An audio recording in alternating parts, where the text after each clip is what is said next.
a los que han llegado aquí en esta hermosa noche y a los que se han conectado a través de nuestra página de Facebook del Centro de Discipulado Mundial desde aquí, Humacao, Puerto Rico. Hoy martes 2 de noviembre estamos dando inicio a la carta de los Hebreos, la epístola a los Hebreos. Hoy estamos trabajando la introducción de esta carta.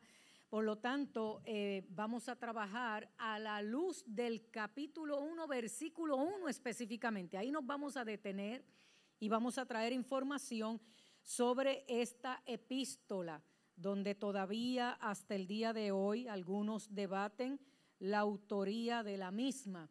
Pero aquí lo importante y lo relevante es el contenido de esa carta, el mensaje que encierra.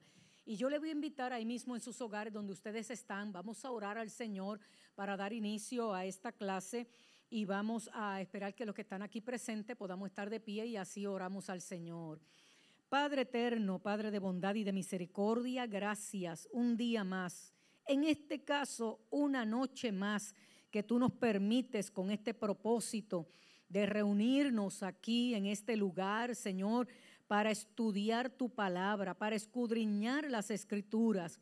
Le pedimos al Espíritu Santo que nos guíe en un entendimiento más amplio, más profundo de tu palabra, que nos lleve en este recorrido para internalizar el mensaje que precisamente esta carta envuelve y la manera en que tú nos revelas la obra que tú has hecho a nuestro favor. A través de esta carta que fue enviada a los hebreos, nos alcanza a nosotros también como iglesia porque es el cumplimiento y establecimiento de un nuevo pacto que nos alcanza a nosotros como hijos tuyos. Por lo tanto, te pedimos, Espíritu Santo, que en este recorrido que tendremos los próximos martes, tú nos acompañes impartiéndonos esa revelación, ese conocimiento, ese entendimiento y que podamos, Señor amado, aprovechar en nuestra relación contigo ese entendimiento. En tu nombre oramos, Jesús, y te damos gracias. Amén, amén y amén. Pueden tomar asiento a todos nuestros hermanos y entramos hoy a la introducción. Hoy solamente vamos a trabajar la introducción de esta epístola y luego haremos el recorrido que haremos.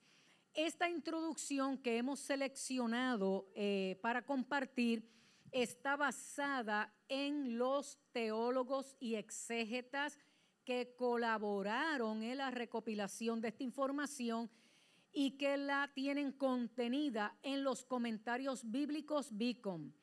Así que estaremos usando de referencia ese comentario en este recorrido, ya que cuenta con una diversidad de teólogos, de exégetas, y se comparten sus opiniones unos con otros y a la misma vez nos complementan para nuestro servicio, para nuestro beneficio y nuestra bendición.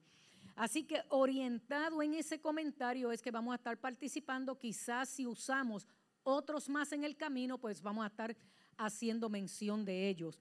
Por lo tanto, este comentario no es de una sola autoría, es toda un banco de recursos. Si hacemos cita de alguno de ellos, pues estaremos mencionando su nombre específico. Por lo tanto, entrando a la introducción de la epístola como tal, de Hebreo, algunos la consideran anónima, precisamente para no entrar en debate de quién pudo haber sido o a quién no se les recomienda.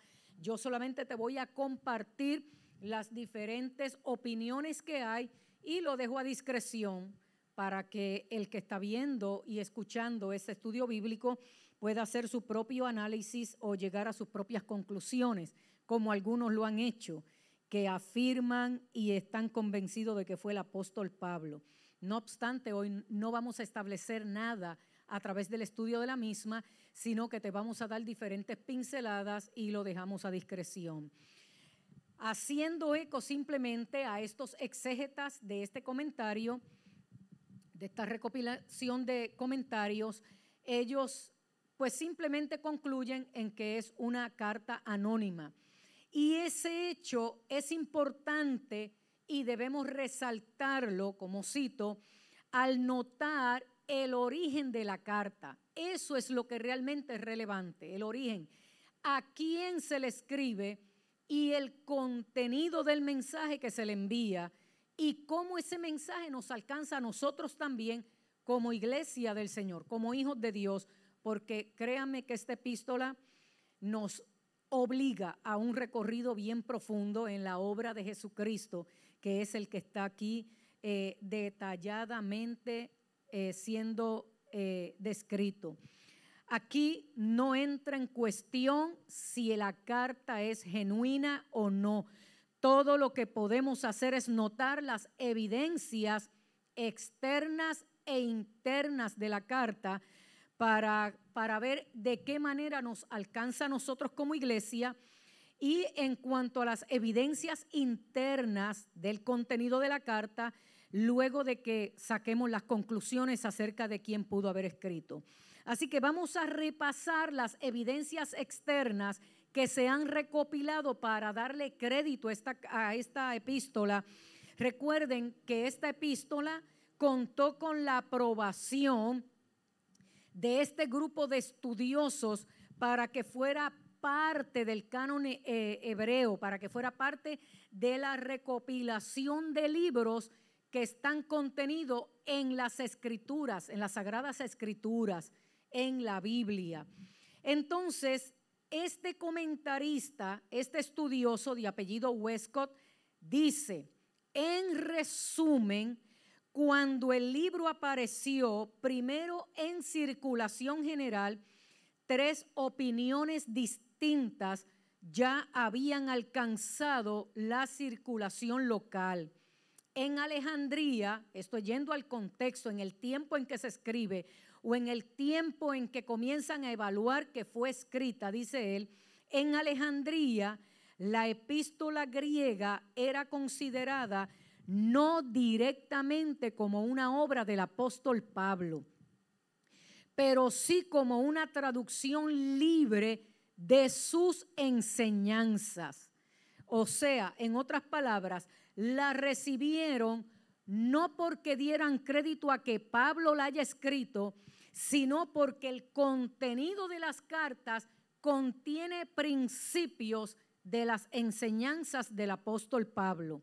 Entonces encuentran en ellas ese juego de palabras, de enseñanzas, como si fuera una reproducción de los mismos pensamientos del apóstol Pablo.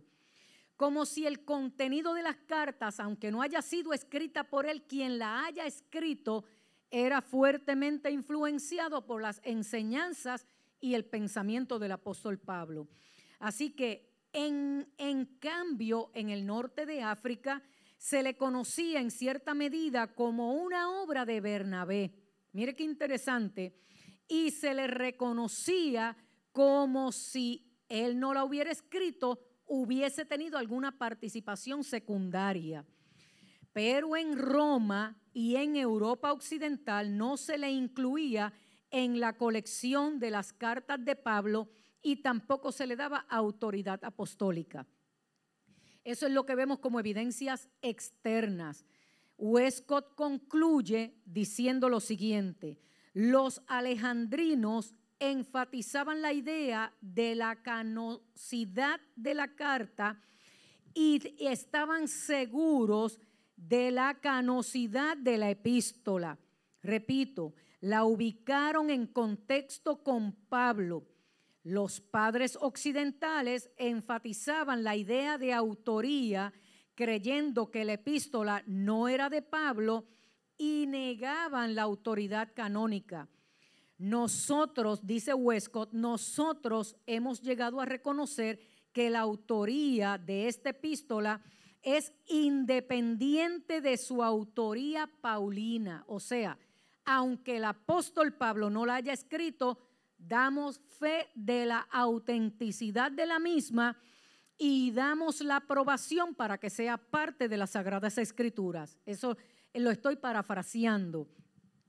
Entonces, la percepción espiritual ya en Oriente, puede unirse con el testimonio histórico del occidente. Se reconcilian las ideas, se reconcilian los comentaristas de ese tiempo y dice, si sostenemos que el juicio del Espíritu Santo se hace sentir por medio de la conciencia de la sociedad cristiana, no hay en la Biblia otro libro que sea reconocido más completamente en el consenso universal como presentación de la visión divina de los hechos del Evangelio, lleno de lecciones para todos los tiempos, como lo es la epístola de Hebreo. En otras palabras, él dice, reconciliamos la opinión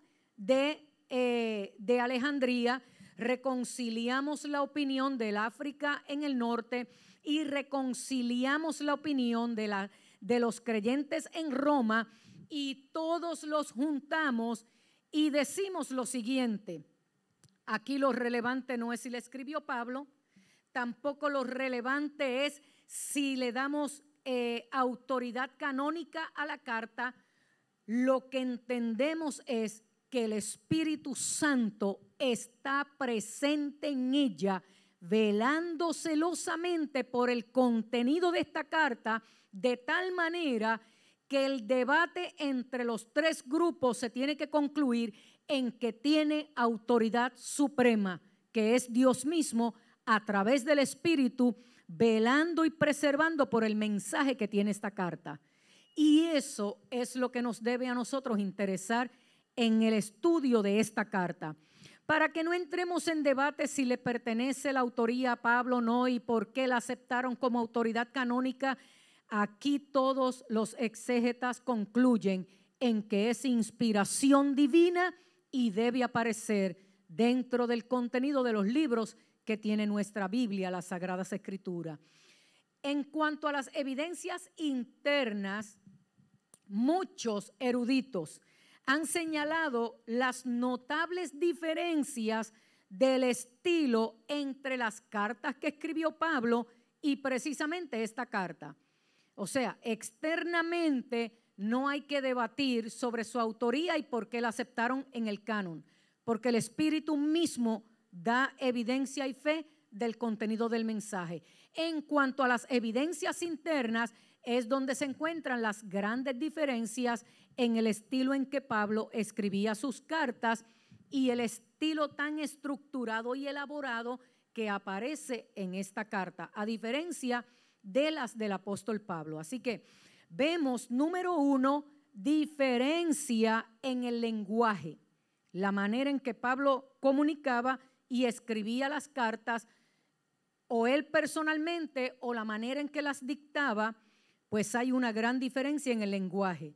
Dice el comentarista, Pablo escribe en un lenguaje abrupto y bien tosco, iba al grano, atendiendo la problemática de las iglesias a las que le escribía.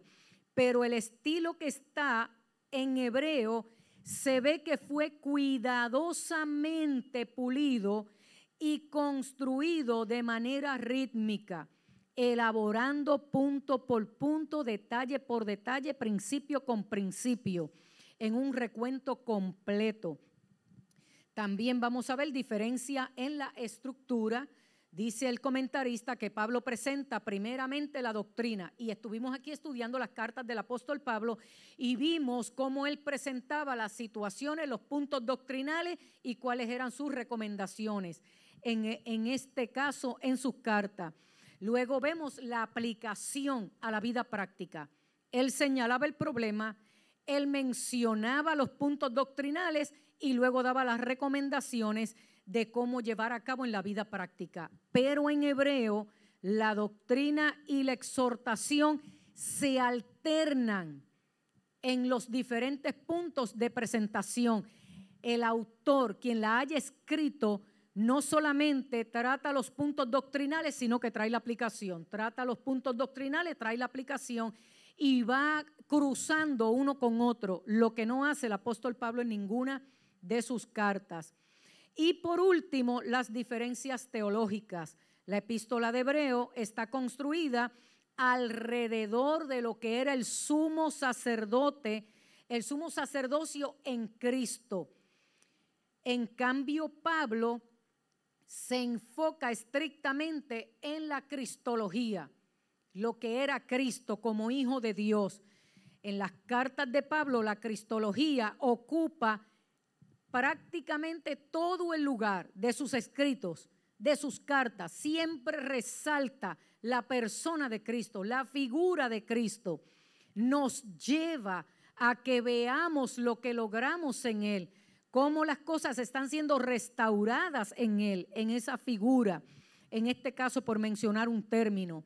Ahora bien, todos esos hechos en conjunto han llevado prácticamente a todos, si no la mayoría de los eruditos, sean de un bando o sean del otro, que acreditan o no a Pablo la carta, a sostener que Pablo no escribió la carta. Repito, 3 puntos relevantes: diferencia en el lenguaje, diferencia en la estructura y diferencias teológicas.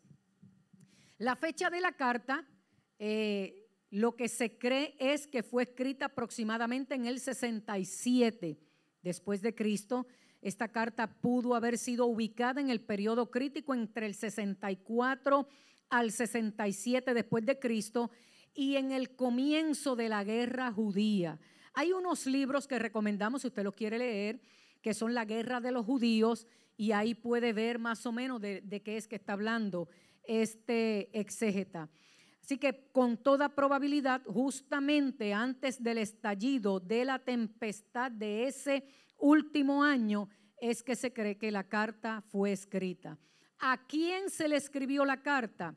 Bueno, la opinión tradicional es que la carta misma lo dice, que Hebreo fue escrita a los cristianos judíos de Palestina.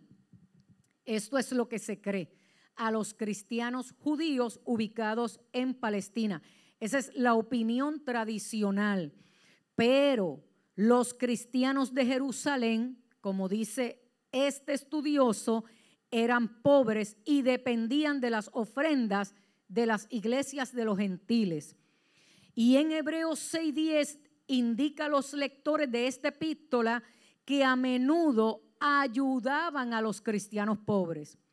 Así que ese pequeño detalle que aparece en el capítulo 6, pues nos ponen entonces a debatir si realmente la carta estaba dirigida a los cristianos pobres de Palestina o si realmente estaba dirigida a otro grupo. Este teólogo de apellido Cambier dice: sin embargo, el énfasis en toda la carta es sobre la superioridad de la nueva dispensación religiosa comparada con la antigua, y se explica mejor si pensamos que la epístola fue enviada a judíos cristianos.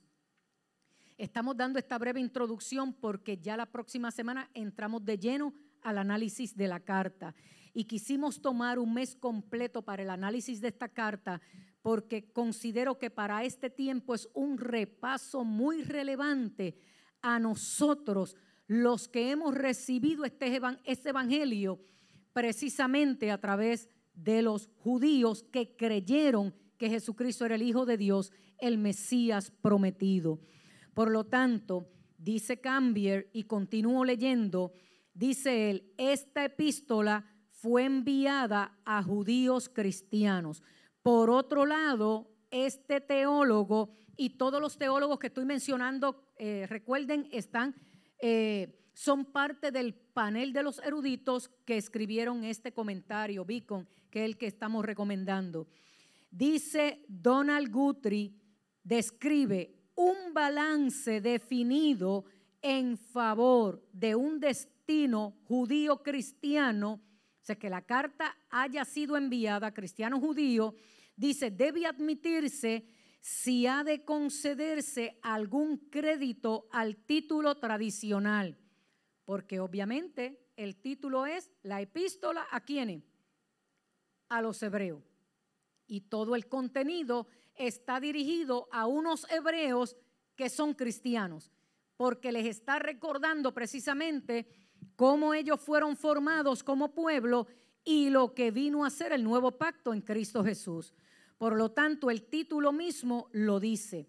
Por otro lado, Everett Harrison dice, el carácter hebreo cristiano de la epístola parece más que suficientemente demostrado. Los de Italia os saludan. No es tan buena traducción como decir, los que vienen de Italia os envían saludo. Ese versículo está en el capítulo 13, donde está finalizando el saludo de esta carta. Por lo tanto, lo que está diciendo es, esta carta fue dirigida a judíos cristianos. El origen de la carta, el título lo dice. El propósito de la carta, dice el comentarista, depende de cómo identifiquemos a los lectores de la misma la posición tradicional que Guthrie describe, que acabo de leerle, es la opinión sostenida más ampliamente que Hebreo fue escrita para poner en guardia a los cristianos judíos contra una apostasía del judaísmo. Y por eso es que precisamente algunos quieren acreditarle esta carta a Pablo, porque Pablo atacó mucho a los cristianos gentiles griegos, el que algunos maestros judaizantes pretendieran convertirlo o hacer proselitismo en cuanto al judaísmo.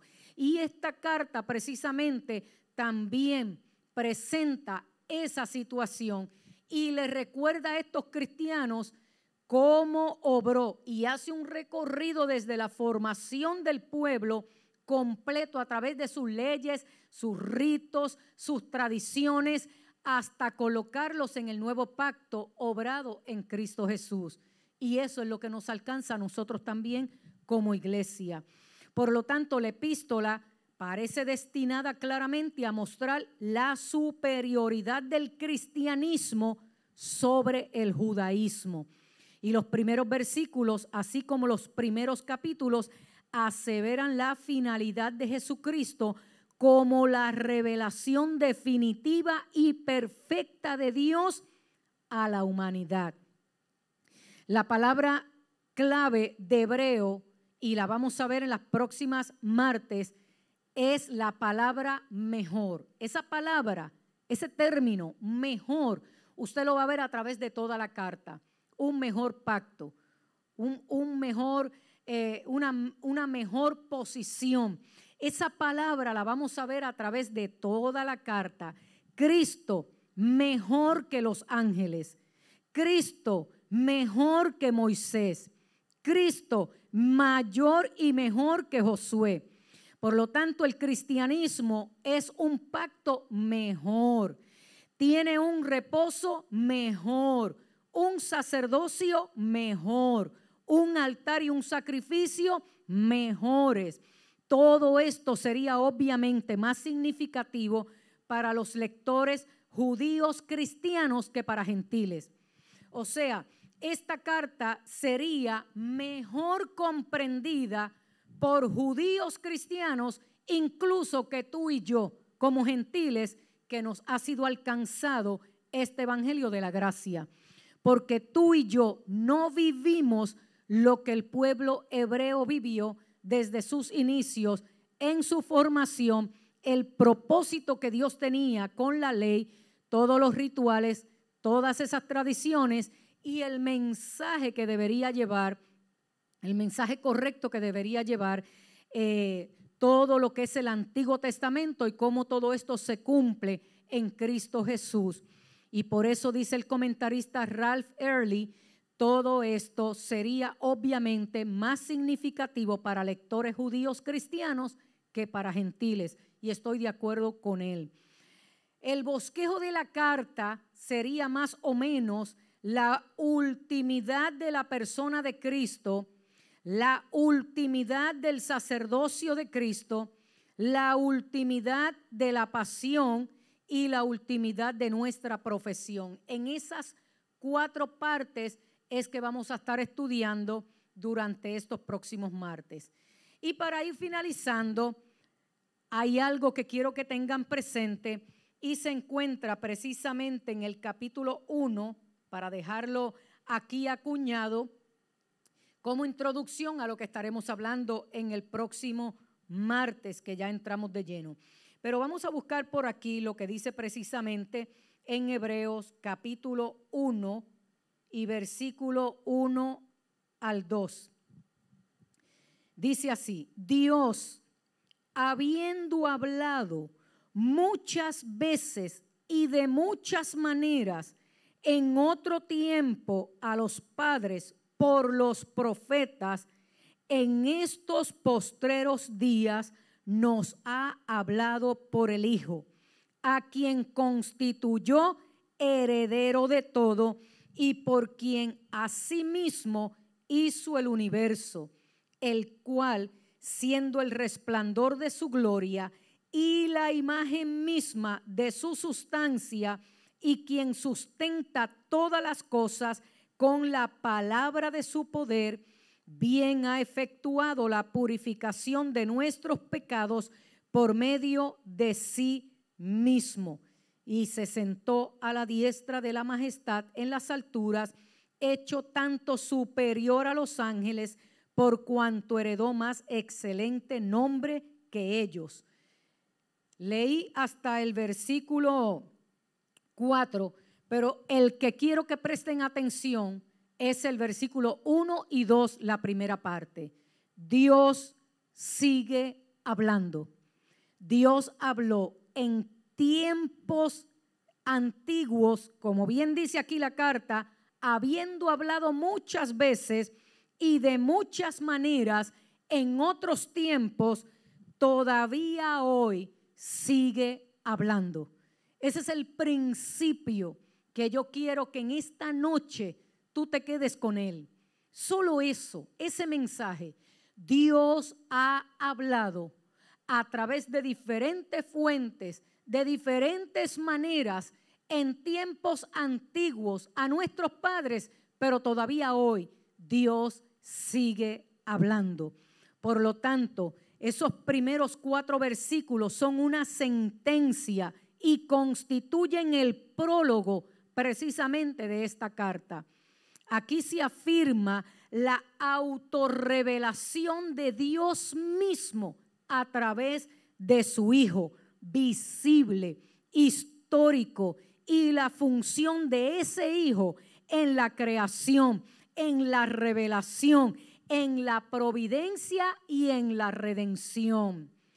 En el mare magnum de la confusión, y estoy citando al comentarista, y el ruido de muchas voces, la sanidad y la certidumbre solo son posibles en el redescubrimiento de que Dios ha hablado y Dios sigue hablando. A su iglesia hoy también. Dios es inminente en los asuntos de los hombres, así como también es trascendente. Jesucristo es el autor y la fuente de la fe cristiana, y al confrontar su persona y su obra terrenal, estaríamos confrontando a Dios mismo. En otras palabras, resistirle a Él y negarle a Él es resistir a Dios mismo y negar a Dios mismo. Escucharle a Él, poner atención a sus enseñanzas y obedecerla es escuchar a Dios mismo, recibir las enseñanzas y obedecerle a Él mismo. Es lo que dice el comentarista. Por lo tanto, cuando habla de la revelación pasada de Dios, el escritor está inspirado y se refiere aquí no a la revelación general hecha a los hombres en la naturaleza y en la conciencia, sino la revelación especial hecha a los padres, a la nación, a los primogénitos de los hebreos. Recuerde que la carta fue escrita a hebreos. Entonces, él está hablando también a los descendientes espirituales de esos padres. La persona de Dios junto con la santidad de su carácter y su soberana voluntad, habían sido reveladas en múltiples porciones y en muchas maneras, dice el autor de esta carta. Y aunque los tiempos y los métodos variaron mucho, el medio siempre fue uniforme por los profetas. El mensaje variaba en tiempos, en diferentes profetas, pero fue a través de los profetas que lo hizo. El autor de Hebreos está decidido a ayudar a sus compatriotas que estaban vacilantes a escuchar el mensaje total de Dios expresado en y por su Hijo. Un mensaje que excede en mucho a lo que ellos han conocido hasta ese momento. Un mensaje de redención perfecta, un mensaje cuya finalidad constituye un solemne ultimátum a estos hebreos a quienes se le escribe la carta. Y número 2, la revelación progresiva de Dios la vemos también aquí en estos primeros 2 versículos del capítulo 1. Dice, la autorrevelación de Dios fue progresiva, al menos en el sentido de que la palabra de los profetas fue un agregado de revelaciones. Cuando usted lee el capítulo, y se lo doy de asignación, para que lea el capítulo 1 nada más, para que vea la manera progresiva en que Dios se va revelando a través de los tiempos. Entonces, estaríamos citando aquí a este comentarista que dice, en esa revelación progresiva comienza por los profetas, por lo que hemos de entender que no solo aquellos que entregaron mensajes orales, sino también a los autores de los libros del Antiguo Testamento. Lo que Dios dijo por medio de Moisés a los israelitas en el desierto, también lo dijo Esdras a su generación por medio del libro de Moisés. Como un arroyuelo se va convirtiendo en un gran río, la palabra de Dios se tornó masiva y de alcance mundial, suficiente para preparar a los judíos y confirmar a aquellos hebreos cristianos si hubieran tenido ojos para ver y oídos para oír, como dice la palabra del Señor. Jesús mismo consideró el Antiguo Testamento un testimonio de Él mismo cuando se refiere a Él.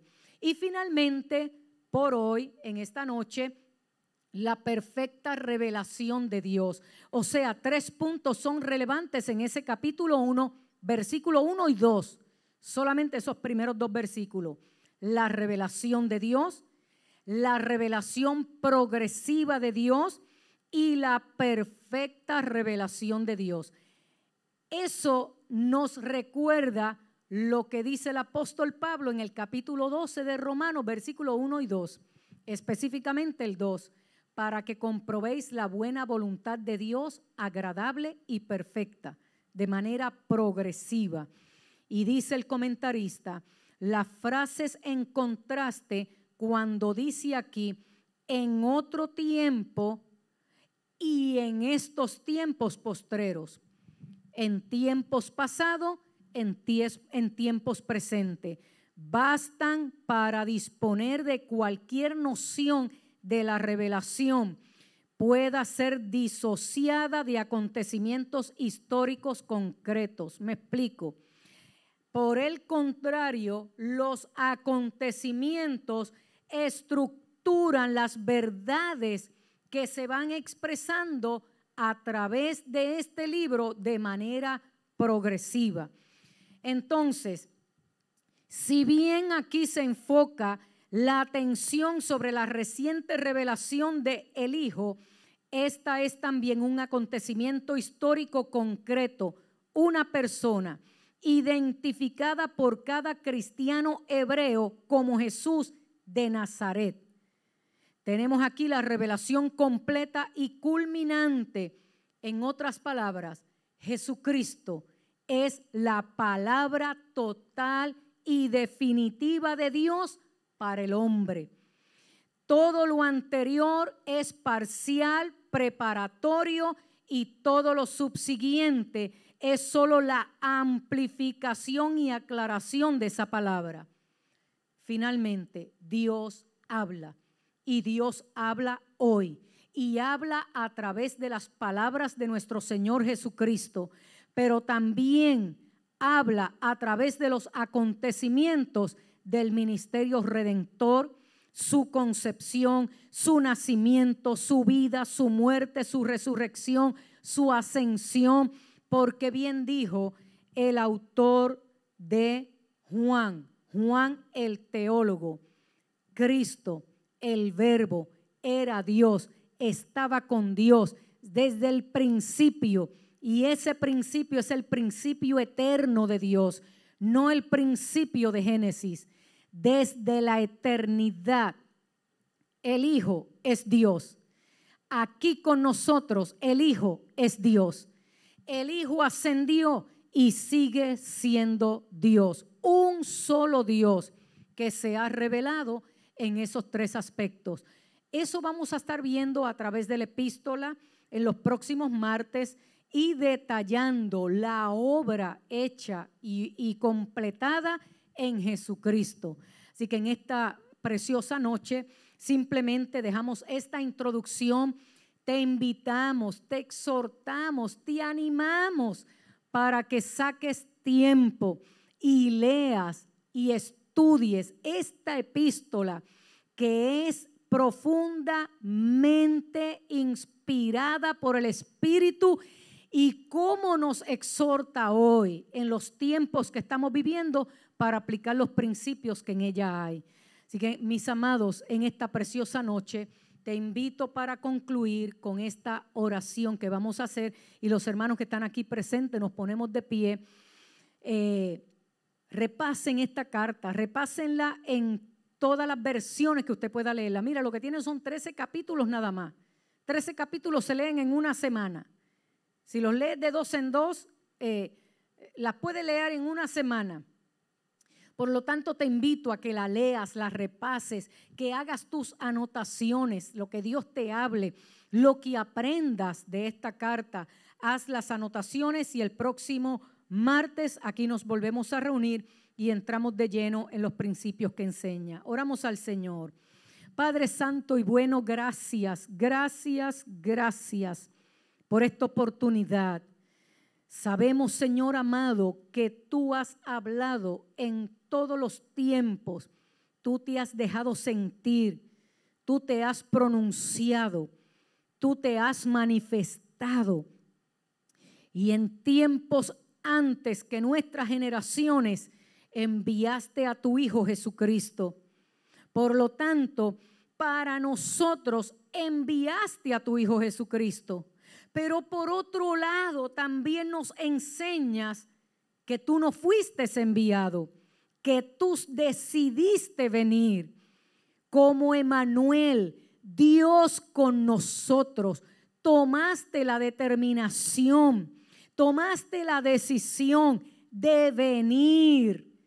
Entonces, aunque sabemos que tú eres Emmanuel, Dios con nosotros, pero para entender ese plan de redención, entonces comprendemos por lo que tú nos enseñas en tu palabra que enviaste a tu Hijo Jesucristo.